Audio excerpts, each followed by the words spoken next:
পটিয়া থানার ওসির অপসারণ দাবিতে চট্টগ্রাম কক্সবাজার মহাসড়ক অবরোধ, বৈষম্য বিরোধী ও এনসিপির ছাত্রলীগ নেতাকে গ্রেপ্তারে অসম্মতি জানানোর জের যানজটে ভোগান্তি। সমর্থন করতেছে না আজকে আমাদের অবস্থা খারাপ, কারণ আমাদের যাতায়াতের সমস্যা হচ্ছে। তার নেতৃত্বে এই হামলা সংগঠিত হয়েছে, সেই ওসিকে দ্রুত সময়ের মধ্যে অপসারণ করতে হবে।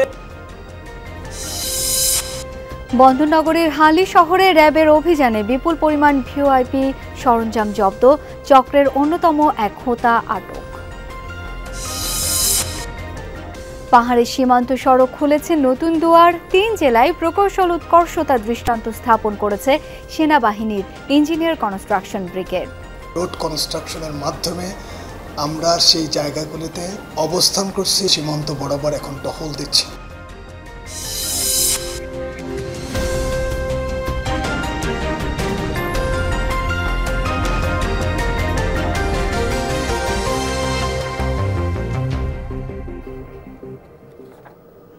দর্শক, শিরোনামগুলো দেখছিলেন, আপনাদের সাথে আছি আমি শাওন দত্ত। জানাবো বিস্তারিত। পটিয়া থানার ওসির অপসারণ দাবিতে চট্টগ্রাম কক্সবাজার মহাসড়ক অবরোধ, থানা ঘেরাও এবং বিক্ষোভ করেছে বৈষম্য বিরোধী ছাত্র আন্দোলন ও এনসিপির নেতাকর্মীরা। ছাত্রলীগ নেতাকে গ্রেপ্তারে ওসি অস্বীকৃতি জানিয়েছেন বলে অভিযোগ তাদের। তাকে অপসারণ না করা পর্যন্ত আন্দোলনের ঘোষণা বিক্ষোভকারীদের। মহাসড়ক অবরোধের কারণে সৃষ্ট দীর্ঘ যানজটে চরম ভোগান্তিতে পড়েন দূরপাল্লার যাত্রী, পরীক্ষার্থী, কর্মজীবী সহ এই পথে চলাচলকারীরা। সকালে চট্টগ্রাম কক্সবাজার মহাসড়কের পটিয়া অংশে এভাবেই সড়ক অবরোধ ও বিক্ষোভ করে বৈষম্য বিরোধী ছাত্র আন্দোলন ও এনসিপির নেতাকর্মীরা। আন্দোলনকারীদের দাবি, মঙ্গলবার রাতে পটিয়ায় আটক এক ছাত্রলীগ নেতাকে পুলিশ গ্রেফতার দেখাতে অস্বীকৃতি জানালে প্রতিবাদ জানায় বৈষম্য বিরোধী ছাত্র আন্দোলনের নেতাকর্মীরা। এক পর্যায়ে পুলিশ 2 দফা হামলা ও লাঠিচার্জ করলে অন্তত 10-12 জন আহত হয়। কয়েকজন এখনো বিভিন্ন হাসপাতালে ভর্তি। থানায় নিয়ে যাওয়ার সাথে সাথে ওসি ডাইরেক্টলি আমাদের গালিগালাজ করতেছে। গালিগালাজ করার পর বলতেছে কি সব লাঠিচার্জ করার সাথে সাথে ওসির বডিগার্ড আহসান হাবিব এবং ওসির আরেকজন ড্রাইভার ছিল, ওরা নিয়ে আসছিল। তারপর কিছু রড টট নিয়ে আসছিল, এগুলো দিয়ে ফার্স্ট টাইমে 9:30 এলোপাতারিভাবে আমাদেরকে মারছে। মহাসড়ক অবরোধের পাশাপাশি পটিয়া থানা ও চট্টগ্রাম রেঞ্জের ডিআইজির কার্যালয়ে ঘেরাও করে বিক্ষোভকারীরা। ছাত্র জনতার উপর হামলার অভিযোগে পটিয়া থানার ওসি আবু জায়েদ নাজমুন নূরকে অপসারণ ও জড়িত অন্যান্য পুলিশ সদস্যদের দৃষ্টান্তমূলক শাস্তির দাবি জানান তারা। রাঙ্গামাটি উপজেলার একজন ছাত্রলীগ নেতাকে যখন থানায় সোপর্দ করা হয় সহসভাপতি দীপঙ্কর নাম, তখন পুলিশ মামলা নিতে অস্বীকৃতি জানায়। যখন অস্বীকৃতি জানায় তখন আমাদের যারা বৈষম্য ছাত্র আন্দোলনের নেতাকর্মীরা ছিল, ছাত্র দলের ছিল, শিবিরের ছিল এবং গণ অধিকার পরিষদেরও ছিল, তাদের থেকে 8-10 জনকে গ্রেপ্তার করা হয়। গতকালকে যে ঘটনাটা ঘটেছে সেটা আমাদের জুলাই অভ্যুত্থানের জন্য একটা কলঙ্কজনক অধ্যায়। যার নেতৃত্বে এই হামলা সংগঠিত হয়েছে, সেই ওসিকে দ্রুত সময়ের মধ্যে অপসারণ করতে হবে। পুলিশ কর্মকর্তাদের দাবি, রাতে থানায় ঢুকে মব সৃষ্টি করার চেষ্টা হয়েছে। তদন্তে ছাত্রদের উপর হামলার অভিযোগ প্রমাণ হলে জড়িত পুলিশ সদস্যদের বিরুদ্ধে ব্যবস্থা গ্রহণের আশ্বাস দেন এই কর্মকর্তা। যে সমস্ত কারণে ওসি যে সমস্ত ব্যবস্থা নিয়েছে সেই সমস্ত ব্যবস্থা যৌক্তিক কিনা সেইটা হচ্ছে আলোচনার বিষয়। পুলিশের মধ্যে ব্যাপকতা বেশি ছিল কিনা এগুলো চিন্তা করে দেখা হবে, অসুবিধা কিছু নেই। এদিকে চট্টগ্রাম কক্সবাজার মহাসড়কের পটিয়া বাইপাস অংশ অবরোধের কারণে উভয় পাশে দীর্ঘ যানজট সৃষ্টি হয়। চরম ভোগান্তিতে পড়েন দূরপাল্লার যাত্রী, পরীক্ষার্থী ও কর্মজীবী মানুষ। আমি আজকে যাব মেডিকেলে আমার ওয়াইফকে নিয়ে। এখানে দেখতেছি আন্দোলন চলতেছে, রুট ব্লক করে রাখছে, মানে আমাদের অনেক কষ্ট হচ্ছে। সমর্থন করতেছে না আজকে আমাদের অবস্থা খারাপ, কারণ আমাদের যাতায়াতের সমস্যা হচ্ছে। পরীক্ষা দিচ্ছি, আমরা যাবো গাছবাড়িয়া। এটা সবাইকে অনেক বেশি ক্লান্তিতে ফেলতেছে, সবাই অনেক বেশি বিভ্রান্তিতে পড়তেছে না, সো এটা উচিত না। জোবায়েত ইবনে শাহাদাত, যমুনা নিউজ, চট্টগ্রাম। চট্টগ্রামের হালি শহরে বিপুল পরিমাণ ভিওআইপি সরঞ্জাম জব্দ করেছে র্যাব। আটক করা হয়েছে চক্রের মূল হোতাকে। অভিযানে পরিবার নিয়ে বসবাসের আড়ালে বাসায় অভিনব কায়দায় বানানো অবৈধ টেক দুনিয়ার সন্ধান পায় র্যাব। চট্টগ্রামের হালি শহরে সচল হয়েছে voice over internet protocol VoIP device. একসাথে একই স্থানে মিলছে অনেকগুলো সিম সচলের সিগন্যাল। গতকাল দিনভর এমন সিগন্যাল পাচ্ছে এনটিএমসি ও বিটিআরসির বিশেষ টিম। এরপর হালি শহরের পুরো এলাকা জুড়ে গোয়েন্দা তৎপরতা বৃদ্ধি করে র্যাব সদস্যরা। মধ্যরাতে হালি শহরের বি ব্লকের এই বাসার সামনে এসে এনটিএমসির ভিওআইপি সরঞ্জাম ডিটেক্ট ডিভাইস জানান দেয় এই ভবনেই রয়েছে অপরাধী। সবশেষ ভবনের 9 তলার একটি ফ্ল্যাটে মেলে এসব সরঞ্জাম। কয়েক হাজার সিম, ডজনেরও বেশি ডিভাইস ও শত শত ইন্টারনেট মডেম জব্দ করা হয় একটি কক্ষ থেকে। আটক করা হয় এই চক্রের অন্যতম হোতা মিজানকে।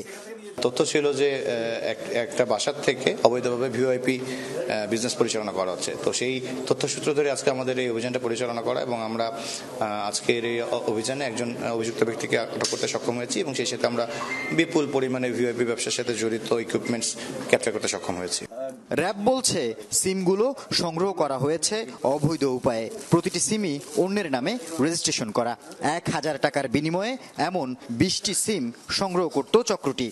ভিওআইপি সেটা হচ্ছে ইন্টারনেটের মাধ্যমে অবৈধভাবে আসলে বিদেশে যে কল করা, ইন্টারনেট প্রোটোকলের মাধ্যমে এটা কাউন্ট হয় মেইন কল হিসেবে, যেটা আমরা অভিযুক্ত ব্যক্তির সাথে কথা বলে জানতে পারলাম। এসব ডিভাইসের কারণে প্রতিদিন কোটি কোটি টাকা রাজস্ব হারাচ্ছে সরকার। সংশ্লিষ্ট সিম সরবরাহকারীদের চিহ্নিত করে ব্যবস্থা গ্রহণের আশ্বাস বিটিআরসির। আসামি যেটা বললো, ওর যে হিসাব সেটা যেখানে 1 টাকা হয় সেখানে সে 75 পয়সা করে দিচ্ছে অপারেটরকে, আর 25 পয়সা করে তার প্রতি মিনিটে লাভ হচ্ছে। সে হিসাবে তার প্রতি মিনিটে, এখানে যেহেতু সিম সংখ্যা অনেক বেশি, 10,000 অ্যারাউন্ড প্লাস মাইনাস, এখন ওই সিমগুলি দিয়ে প্রতি মিনিটে যে কথা বলতেছে, এই প্রতি মিনিট ওয়াইজ তার 25 পয়সা করে লাভ হচ্ছে। দেশের বিভিন্ন স্থানে সক্রিয় রয়েছে এমন একাধিক চক্র। তাদের আইনের আওতায় আনতে অভিযান অব্যাহত থাকবে বলে জানায় প্রশাসন। আল আমিন শিকদার, যমুনা নিউজ, চট্টগ্রাম। কক্সবাজারের সাবেক সংসদ সদস্য জাফর আলমের আরও 3 দিনের রিমান্ড মঞ্জুর করেছেন আদালত। সকালে চকরিয়ার সিনিয়র জুডিশিয়াল ম্যাজিস্ট্রেট আনোয়ারুল কবির এই আদেশ দেন। আদালতের এপিপি গোলাম সরোয়ার জানান, 14 দিনের রিমান্ড শেষে আজ আদালতে হাজির করা হয় জাফর আলমকে। এ সময় পেকুয়া থানার একটি মামলায় তদন্ত কর্মকর্তার আবেদনের প্রেক্ষিতে আদালত জাফরের 3 দিনের রিমান্ড মঞ্জুর করেছেন। এর আগে পেকুয়া থানার 2টি মামলায় তার 4 দিনের রিমান্ড মঞ্জুর করা হয়েছিল। পরে 7 দিনের রিমান্ডের জন্য জাফর আলমকে আদালত থেকে পেকুয়া থানায় নিয়ে যাওয়া হয়।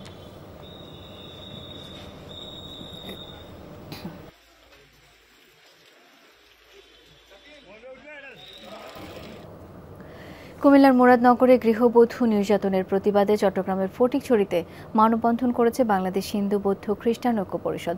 বিবিরহাট বাস স্টেশন চত্বরে অনুষ্ঠিত কর্মসূচিতে পরিষদের নেতাকর্মীরা কুমিল্লায় গৃহবধূকে নির্যাতনের ঘটনায় জড়িতদের দৃষ্টান্তমূলক শাস্তি নিশ্চিতের আহ্বান জানান। এ সময় ঢাকার খিলক্ষেতে মন্দির উচ্ছেদের প্রতিবাদ জানান তারা। মানববন্ধনে হিন্দু বৌদ্ধ খ্রিস্টান ঐক্য পরিষদ, পূজা উদযাপন পরিষদ, জন্মাষ্টমী উদযাপন পরিষদের নেতাকর্মী এবং লোকনাথ মন্দিরের অধ্যক্ষ সহ আরও অনেকে অংশ নেন। পাহাড়ের বুক চিরে নির্মিত সীমান্ত সড়ক দুর্গম পার্বত্যাঞ্চলে যোগাযোগের নতুন মাইল ফলক। 1036 কিলোমিটার দীর্ঘ সড়কের 317 কিলোমিটারের কাজ শেষ, যা রাঙামাটি, বান্দরবান ও খাগড়াছড়ি এই 3 জেলা জুড়ে বিস্তৃত। শুধু সীমান্ত সুরক্ষা নয়, সেনাবাহিনীর ইঞ্জিনিয়ার কনস্ট্রাকশন ব্রিগেড নির্মিত সড়কটির প্রকৌশল উৎকর্ষতারও দৃষ্টান্ত। সাইদুর রশিদ ইভানের তোলা ছবিতে জোবায়েদ ইবনে শাহাদাতের ধারাবাহিক প্রতিবেদনের প্রথমটি আজ। কোথাও 2 থেকে 3 হাজার ফুট উচ্চতার ভঙ্গুর পাহাড়, আবার কোথাও ভয়ঙ্কর গিরিখাত। আবহাওয়া পরিবর্তন হয় চোখের পলকে। একসময় এক পাহাড় থেকে দূরের অন্য পাহাড় ছিল কেবল দৃষ্টিতেই সীমাবদ্ধ। পাল্টে গেছে সেই চিত্র। 3 পার্বত্য জেলার বুক চিরে এখন দৃষ্টিনন্দন পিচ ঢালা সড়ক। দুর্গম পার্বত্য অঞ্চলের সবচেয়ে বড় প্রতিবন্ধকতা যোগাযোগ। আর এই প্রতিবন্ধকতা দূর করতে 3 পার্বত্য জেলার সীমান্ত ঘেঁষে 1036 কিলোমিটার সড়ক নির্মাণের প্রকল্প হাতে নেয় বাংলাদেশ সেনাবাহিনী। প্রথম ধাপে এমন 317 কিলোমিটার দীর্ঘ সড়ক নির্মাণের কাজ ইতিমধ্যেই শেষ হয়েছে। তবে এই নির্মাণ কাজটা ছিল বেশ কষ্টসাধ্য ও চ্যালেঞ্জিং। অসাধ্যকে সাধনের সেই গল্পটাই আজ আপনাদের জানাবো। সীমান্ত সড়ক নির্মাণের বিশাল কর্মযজ্ঞ সহজ ছিল না মোটেই। উঁচু পাহাড়, গভীর খাত, ভূমিধস ও বৈরী আবহাওয়া মাথায় রাখার পাশাপাশি প্রাকৃতিক সৌন্দর্য অক্ষত রেখে প্রকল্পের কাজ করেছে বাংলাদেশ সেনাবাহিনী 34 ইঞ্জিনিয়ার কনস্ট্রাকশন ব্রিগেডের 20, 26 ও 17 ইসিবির 600 সেনা সদস্য। যে জায়গায় ইনঅ্যাক্সেসিবল ছিল সে জায়গায় কিছু পারসিভ করে কিছু ডাটা অ্যাজাম্পশন করেছিলাম। এই জায়গাগুলোকে পরে আমাদেরকে মিট আপ করতে হয়েছে। নির্মাণ সহযোগী যে প্রতিষ্ঠানগুলো লাগে তাদের সাপোর্টগুলো, যেটা সমতলে খুব সহজেই পাওয়া যায়, বাট আমাদের এখানে পেটে অনেক কাঠখড় পোড়াতে হয়েছে। দুর্গম পার্বত্য অঞ্চলে যোগাযোগ একটি বড় প্রতিবন্ধকতার নাম। যেখানে আগে যেতে 2 দিন 3 দিন লাগতো, সেখানে এখন 1 ঘন্টার মধ্যে 1.5 ঘন্টার মধ্যে আমরা সেখানে সহজে পৌঁছাতে পারছি। সীমান্তের কাছাকাছি নির্মাণ সামগ্রী পরিবহন, যোগাযোগ সংকট ও শ্রমিক জোগাড় করা এ প্রকল্পের অন্যতম চ্যালেঞ্জ।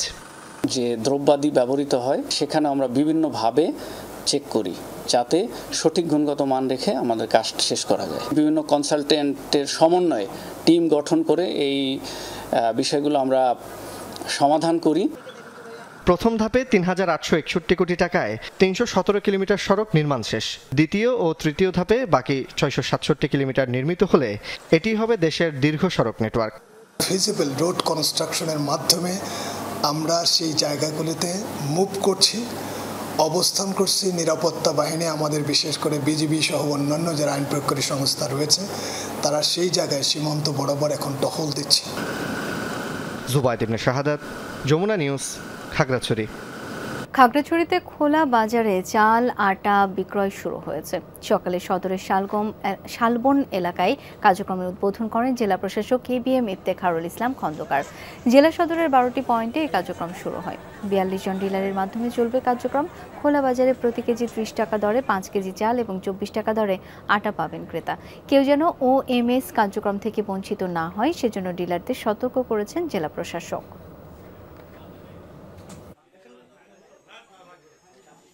চট্টগ্রামে জাতীয় উলামা মাশায়েখ আইম্মা পরিষদের উদ্যোগে নারী বিষয়ক সংস্কার কমিশনের ইসলাম ফোবিয়া আমাদের করণীয় শীর্ষক সেমিনার অনুষ্ঠিত হয়েছে। আকবর শাহ এলাকায় কমিউনিটি হলে এই সেমিনারে বক্তারা নারী বিষয়ক সংস্কার কমিশনের প্রস্তাবনায় ইসলাম বিরোধী সকল প্রস্তাব বাতিলের আহ্বান জানান। তা না হলে ভবিষ্যতে কঠিন কর্মসূচি দেওয়ার হুঁশিয়ারি দেন তারা। সেমিনারে পরিষদের সাধারণ সম্পাদক রেজাউল করিম আবরার সহ আরও অনেকে বক্তব্য রাখেন।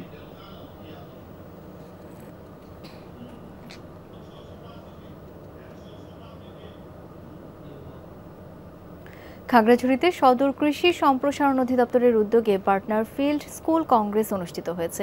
সকালে উপজেলা প্রশাসন কার্যালয়ের মিলনায়তনে এই অনুষ্ঠানের আয়োজন করা হয়। প্রধান অতিথি ছিলেন কৃষি সম্প্রসারণ অধিদপ্তরের উপপরিচালক মোহাম্মদ বাসিরুল আলম। অনুষ্ঠানে বক্তারা প্রকল্পের আওতায় চলমান বিভিন্ন কর্মকাণ্ড তুলে ধরেন। এছাড়া ফসলের বহুমুখীকরণ, নিরাপদ খাদ্য উৎপাদন, কৃষি উদ্যোক্তা তৈরি, পুষ্টি সমৃদ্ধ ফলজ ও সবজি খামার গড়ে তোলার উপর গুরুত্ব আরোপ করা হয়। এ সময় খাগড়াছড়ি সাংবাদিক ইউনিয়নের সভাপতি শাহরিয়ার ইউনুস সহ বিভিন্ন শ্রেণী পেশার মানুষ উপস্থিত ছিলেন। দর্শক, এই ছিল আজকে চট্টগ্রামে। এতক্ষণ সাথে থাকার জন্য সবাইকে অসংখ্য ধন্যবাদ।